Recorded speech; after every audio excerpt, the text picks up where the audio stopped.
We live in a culture that defines beauty, worthiness, and even health in a very specific way. It's nearly impossible to emerge from this with a healthy relationship with food, and eating disorders are more prevalent now than they have ever been. Whether you've been officially diagnosed with an eating disorder, you struggle with an unhealthy or possibly even self-destructive relationship with your food, or you love someone who is fighting this battle right now, you are not alone. Welcome to Seconds, going back for more of life after an eating disorder, where we share stories of people who have dealt with disordered eating, celebrate the victory in their recovery, and offer insight and resources to help walk you through your own recovery. Recovery is possible, and you do deserve it. I'm not sure you can live in diet culture and get out unscathed. Diet culture, which is a system of beliefs that makes us believe that thinness is the way to health, righteousness, happiness, love, all the things, it's very false, but it's also very prevalent in our society. So it makes so much sense that we would all suffer in some way. So I grew up in a very small town in North Carolina. I didn't really think much about bodies or food. I was very fortunate to always have food. We grew up in a food secure family. It was probably when I was in junior high, that whole, prepubescent puberty time, when bodies change normally and drastically, then you start to get comments, right? So my grandmother was a nurse, lovely, lovely human, and would always make comments to my sister, my mom, and myself. And those really started being more noticeable when our bodies were normally changing as we were moving through puberty. And I always remember my grandmother saying things to my mom about her diet, which was kind of like a little nudge that she needed to be on one. This is kind of just stuff that I think my story is not very different than a lot of other people who just thought, hey, this is the way it works, without knowing that diet culture was really the underlying process at play here. I'm Mysti Jordan. I'm really excited. I'm joined on the podcast today by Leslie Schilling, and she is a registered dietitian. She's a sports nutritionist. She's a nutrition therapist. She counsels people who deal with disordered eating, and she has written this amazing book. It's called Feed Yourself: Step Away from the Lies of Diet Culture and Into Your Divine Design. Leslie, first of all, thank you for being here. Yeah, I'm glad to be here. Thanks for having me. You mentioned safe places where diet culture is completely infiltrating our lives. And you were talking about at home, and I had something similar. I was a pretty skinny kid, and then I had a thyroid problem kick in when I was about 5 that wasn't diagnosed until I was 8. So I was putting on weight, and they couldn't figure out what was going on. And when they did, of course, my grandmother was the one who took me to appointments, and she was given a guideline on meals that she could fix, and it broke it down: calories, fat, cholesterol, all of that. And of course, encourage her to move a lot, which I actually already did. I was a very active kid. I was always outside playing and running around. But then there was this added level, well, let's get some exercise in. And then I remember going over that book that my grandma was making my food from and seeing all of the different numbers. And in my own mind started going, well, this is good and this is bad. This number of calories is really bad. When I step on the scale and I'm up a pound, that's bad. And it means I have to cut more out. And I was like 8 when I was realizing this. I remember standing in front of a mirror and like slapping my thigh and being really upset that it moved at 8 years old. And nobody was trying to make me feel bad about myself. It was just what was introduced. So, and that's just one place. Talk about some of these safe places, and we may not even realize that what's being introduced is diet culture. Where is this happening besides our homes and schools? Yeah, well, let's, if you're cool with it, let's jump into your experience, because what you were like, nobody was trying to make you feel bad. No, they weren't. All of that happened to you in the name of health, right? In the that kind of honing in on your food and curating this exercise plan. That was all like from well-meaning people, right? Trying to be helpful. So that's it. Like one of the safe places is, say, a medical office. And listen, there are a lot of really lovely weight neutral providers out there, but I will say they're not the norm. We do have to kind of look for those providers because, like myself, we all health providers are trained very weight centrically. So if the numbers move, we've got to fix it. But when you're 8 or 9 or 10 or 14, those numbers are supposed to move, and sometimes very, very drastically up. And so someone might get unfortunate advice, say in a pediatrician's office, where someone is growing and then they have a spike. Very normal in pre-puberty, puberty, huge weight shifts and gains, where say the health provider might give the parent advice of, you better watch this, they're gaining a lot of weight.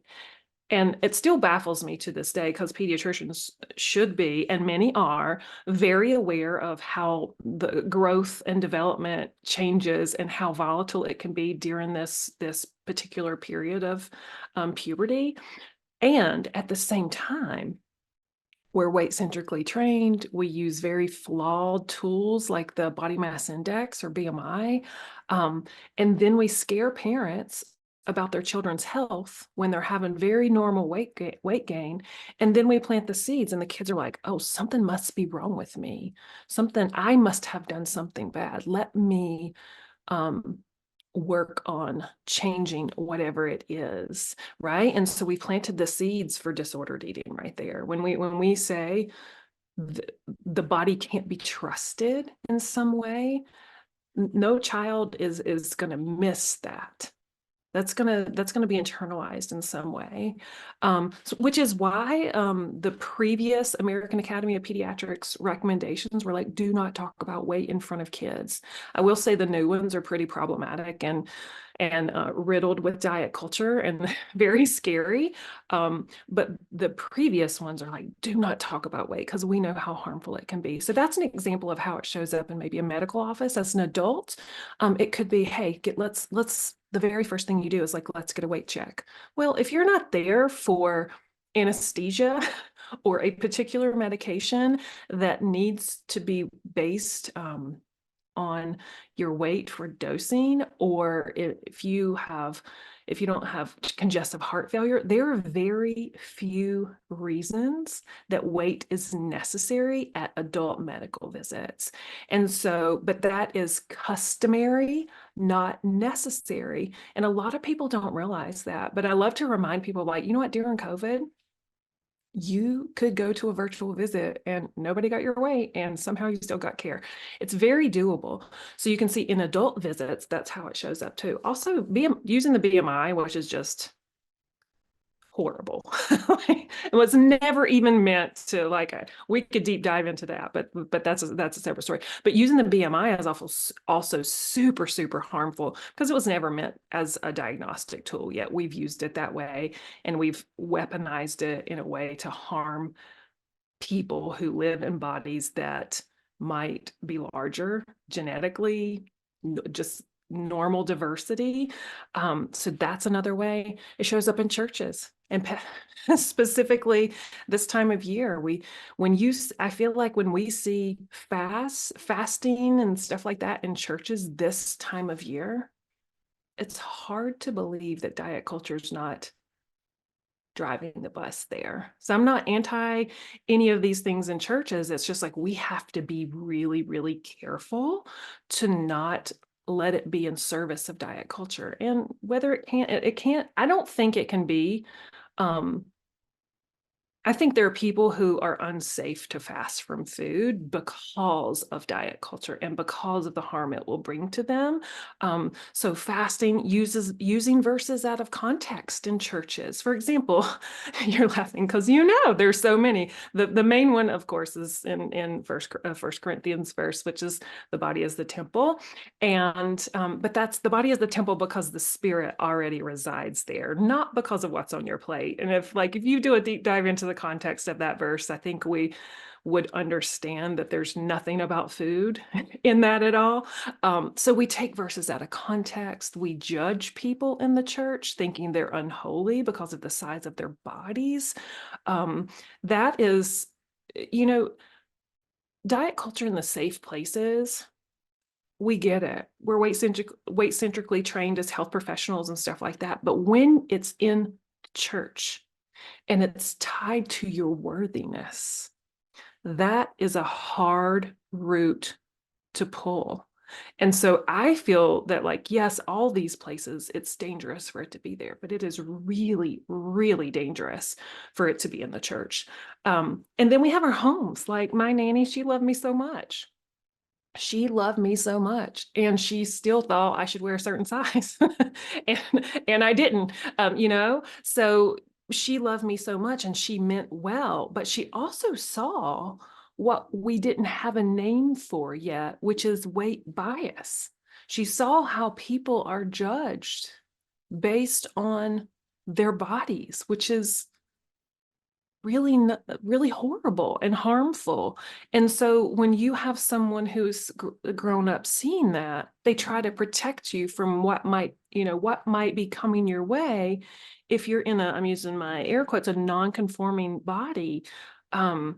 So we can mean well in our own homes and ultimately cause harm. And today my mom would say, gosh, I wish I knew then what I know now. And that's what we do. We do, when we know better, we try to do better. We try to change it, hopefully my daughter will never hear me speak ill of my body, even if I'm like having a bad body image day, right? Like I live here in diet culture too, but she's not going to hear me say something negative about my body because I know how that's going to land in her heart. We have a lady that works here. We were backstage at a concert and she had her very young daughter. She's a wonderful mom. And I remember we were taught, I was going to, because she works with our creative department, and this podcast was in the very early stages of thinking about it. And I started to have a conversation and she went, I'm going to stop you right there. I don't want to talk about this in front of her. I was like, good for you.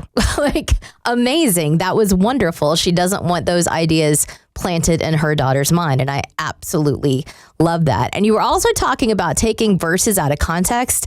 I ran across this amazing clip of a sermon. I'm telling you, the message was incredible.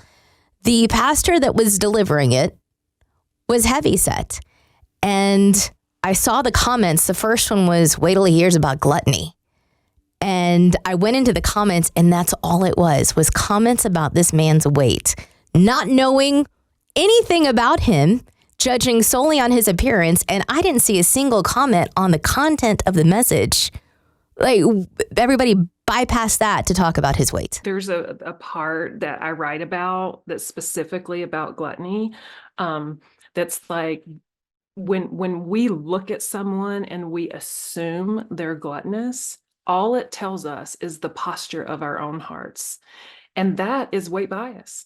And so I don't think we don't realize that. We make assumptions because we've been taught that there's only one way to have a body in this world.